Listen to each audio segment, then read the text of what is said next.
All right, BMW 750i starter replacement.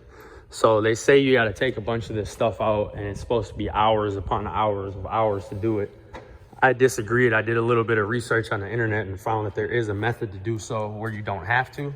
So I copied it, and I just got done putting the starter back in. So it is true. This gentleman, shout out to him. I have to find his name correctly, but that is your starter right there, okay?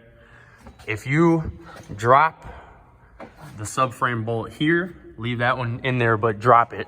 Then there's another one up there. There is another in the front, right there, as well as in the same exact spots on the right front. So if you drop all of those out of there, and you take this ground cable out of your way, and you move this out of your way, like so, when you drop that, you will have enough room in this gap to sneak the starter out after you take that oxygen sensor out of your way, right through the gap on the cat. You won't have to take the arm out, you won't have to take the manifold out or any of that. What you will have to do, which was the part that did take me about a half hour, and the guy on the video said it would take that long, and boy, he was right.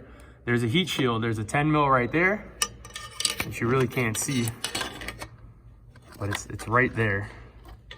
Okay, you can't see because I tipped the frame up, but it's right there flat, okay?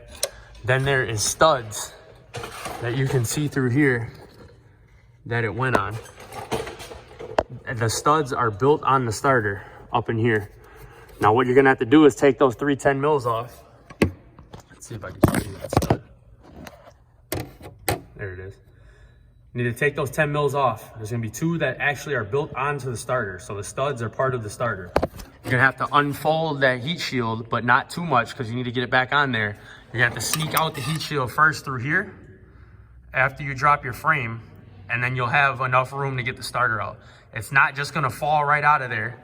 You're gonna have to get the solenoid base up into this point of the region of the little gap that you have, and you're gonna have to pry down on the cat through here, through this part, with another person. Then you'll be able to get your starter out, put the new one in. And that O2 does have to come out of your way. But if you do all that, it was nowhere near 8 hours. It was more like 4.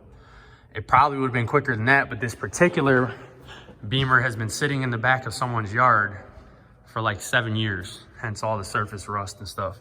So some of those bolts didn't want to move, but it will come out.